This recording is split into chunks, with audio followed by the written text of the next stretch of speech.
ஒரு துறவி. அவர்கிட்ட நிறைய மாணவர்கள் பாடம் எடுத்துக்கிட்டு இருக்காங்க, வகுப்பு எடுக்கிறாங்க, சீடர்களாக வந்து தங்கி. அதில் ஒரு முதன்மை மாணவன், அவன் வந்து ஒரு அரசோட இளவரசன், ஒரு நாட்டோட இளவரசன். அவன் வந்து அங்கே பாடம் எடுத்துகிட்டு இருக்கும்போது எல்லா பாடத்துலேயும் அவன் சிறந்து விளங்குறான். எல்லா கலைகளையும் குரு சொல்லிக் கொடுக்கும் போதே நல்ல சிறப்போடு கற்றுக்கொள்கிறான். அவன் அப்படி இருந்ததுனால அந்த குருவுக்கு மிகவும் பிடித்தமான மாணவனாக அவன் ஆகிறான். அவர் என்ன சொல்கிறாருன்னா, அவங்களோட கல்வி 2 வருடம் முடிவடைந்துடுச்சு, இதுக்கப்புறம் நீங்கள் வந்து அவங்கவுங்களும் அவங்கவுங்க இல்லத்துக்கு போகலாம். அதுக்கு முன்னாடி நான் உங்களுக்கு ஒரு பரீட்சை வைக்கிறேன். நாளைக்கு நீங்கள் எல்லாரும் என்னென்ன கற்றுக்கொண்டீர்களோ அதெல்லாம் எடுத்துகிட்டு வந்து என்கிட்ட சமர்ப்பிக்கணும். நீங்கள் எழுதி எடுத்துகிட்டு வந்து அதை என்கிட்ட சமர்ப்பிக்கணும் அப்படின்னு சொல்கிறார். எல்லா மாணவர்களும் அதை எடுத்துகிட்டு வராங்க. அப்படி இவரும் அந்த முதன்மை மாணவரும் எடுத்துகிட்டு வராரு. எல்லா மாணவர்களும் ஒவ்வொரு 2 வருஷமாக நம்ம என்ன கற்றுக்கிட்டோம், என்ன குரு சொல்லி கொடுத்தாரு அப்படிங்கிறத முதல்ல ஒரு மாணவர் சொல்கிறார். அடுத்தது வரலாறு, சிறப்புமிக்க கதைகள், இந்த குருகுலத்தோட சிறப்பு அப்படின்னு ஒவ்வொருத்தரும் ஒவ்வொரு விதமாக சொல்லிக்கிட்டே வராங்க. இந்த மாணவரோட முறை வரும்போது ஆசிரியர் கேட்குறார், நீ என்னப்பா எழுதியிருக்க, நீ சொல்லு அப்படின்னு.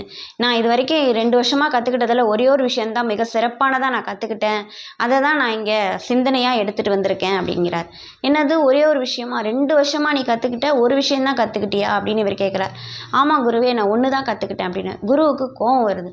2 வருஷமாக இந்த குருகுலத்தில் நீ கற்றுருக்க, எத்தனையோ விஷயங்களை நான் சொல்லிக் கொடுத்துருக்கேன், எத்தனையோ வரலாற்று சிறப்புமிக்க விஷயங்களை சொல்லிக் கொடுத்துருக்கேன், குருகுலத்தோட பெருமையில் சொல்லிக் கொடுத்துருக்கேன், எத்தனையோ ஆசிரியர்களை பற்றி சொல்லிக் கொடுத்துருக்கேன், நாட்டை எப்படி ஆளணும்னு சொல்லி கொடுத்துருக்கேன், ஆனால் நீ ஒரே ஒரு விஷயம்னு சொல்கிறியே அப்படின்னு கேட்குறாரு.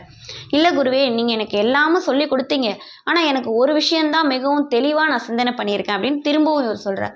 குருவுக்கு ரொம்ப கோவம் வந்துடுச்சு. நான் இவ்வளோ தூரம் சொல்கிறேன், திரும்பி திரும்பி ஒன்று தானே சொல்கிறேன், நீ எழுதி எடுத்துகிட்டு வந்திருக்கல, அதை காமி, நாங்கள் பார்த்துக்குறோம் அப்படின்னு. அதுலேயே நான் அந்த ஒரு விஷயத்தை தான் எழுதியிருக்கேன் அப்படின்னு இவர் சொல்கிறார். உடனே குருவுக்கு ரொம்ப கோவம் வந்து அவருடைய தன்மையும் மறந்தவர் அங்கே அவரை கன்னத்தில் அரைஞ்சிடுறார். உடனே எல்லா மாணவர்களும் பதட்டம் ஆயிடுறாங்க. என்னடா இது, குரு அடிச்சிட்டாரே அப்படின்னு. இப்போவாவது சொல்லு, நீ கற்றுக்கிட்ட விஷயங்களை எடுத்து சொல்லு அப்படின்னு சொல்கிறார். இப்போவும் நான் சொல்கிறேன், நான் வந்து எடுத்துக்கிட்டது இந்த ஒரு விஷயத்தை தான் நான் சிந்தனை பண்ணியிருக்கேன் அப்படின்னு இவர் சொல்கிறார்.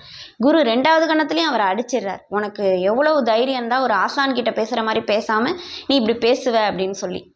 அப்புறமே இப்பயாவது சொல்லு அப்படின்னு கேட்கும்போது தான் அந்த சீடன் சொல்கிறாரு, குருவே, எந்த சூழ்நிலையிலையும் எந்த மனநிலைமையிலையும் எப்படியாப்பட்ட ஒரு நெருக்கடி வந்தாலும் நான் யார்கிட்டையும் கோவப்பட மாட்டேன் அப்படிங்கிற ஒரு சிந்தனையை தான் நான் இந்த குருகுலத்தில் கற்றுக்கிட்ட ஒரு விஷயம் அப்படின்னு சொல்கிறார். இப்போ எப்படி இருந்திருக்கும்? அந்த குருவுக்கு பலார்னு கன்னத்தில் அரைஞ்ச மாதிரி இருந்துச்சான்.